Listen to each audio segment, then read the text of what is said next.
China's Foreign Minister Wang Yi officially started his Africa tour in Kigali. He told President Paul Kagame China stands ready to help the country in its development agenda. The two countries also agreed to increase political consultation on issues affecting the continent. CGTN's Vauldi Carelse reports from Kigali.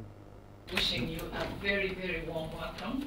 Honoring a 20-year tradition, China's Foreign Minister Wang Yi has an annual African appointment. His first foreign visit of the year seeks to strengthen ties with the continent. And on his first stop, he met with President Paul Kagame. Kagame will be taking over as the chairperson of the African Union at the end of this month. And while talks focused on continental issues, Rwanda put its development agenda on the table. China's been a partner in infrastructure development and industrialization.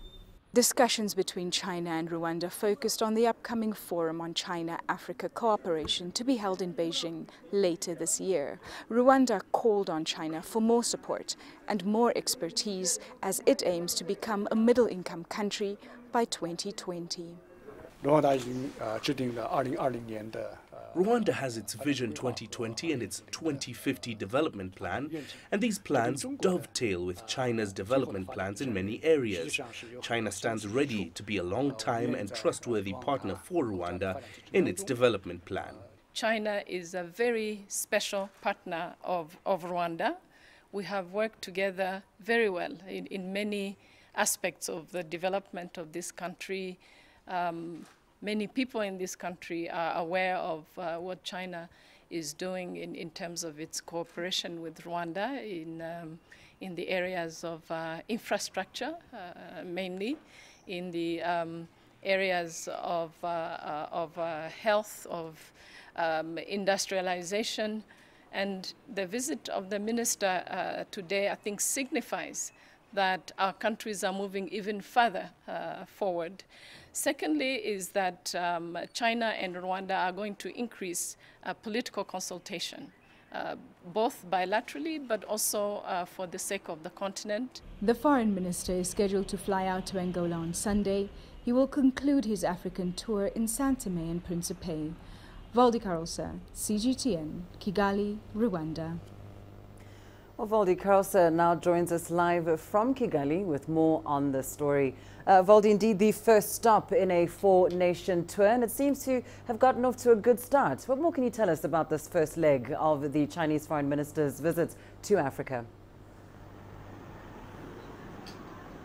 Absolutely, Lindy. When we spoke a little bit earlier today, we were outside the President's office shortly before he received Chinese Foreign Minister Wang Yi, and we had an opportunity afterwards to really unpack some of the issues with Rwanda's Foreign Minister, but also the Infrastructure Minister. And they highlighted three key areas in which the discussions that they entered into with China. Now, these included, as you said, political consultation. So I asked them what this meant.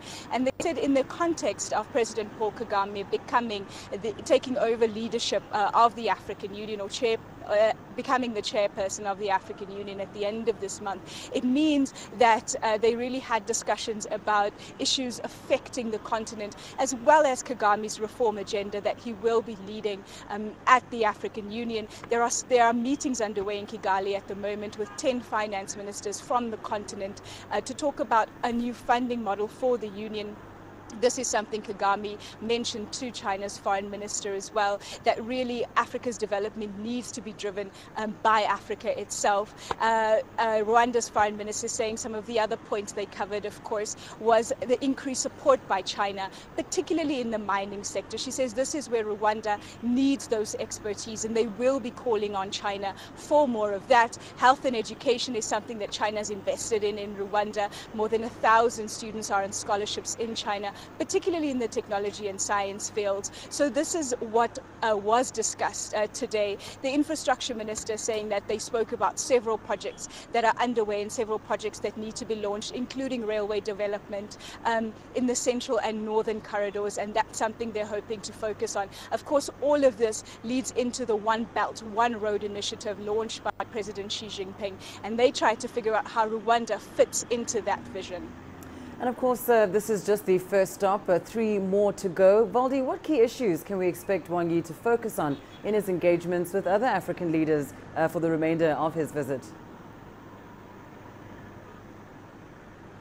Well, certainly this is a tour to consolidate these bilateral ties. Like we said, it is a 20-year tradition. And so when he goes to Angola, one of the big focuses will be on the oil and gas industry there. Chinese investment heavy in the oil fields in Angola. The Chinese ambassador to Angola writing that ties are already excellent with that country, but they're hoping to improve on that. The figures you're giving is something in the region of $60 million that have been invested in Angola. They're hoping that more will come out of it after these talks. And then, of course, he heads to Gabon. He's really paving the way for the forum on China-Africa cooperation. And a lot of these talks will be focused on that summit. He was saying they decided that it would be a meeting, but then they figured, oh, let's upgrade it to a summit where the heads of state will attend.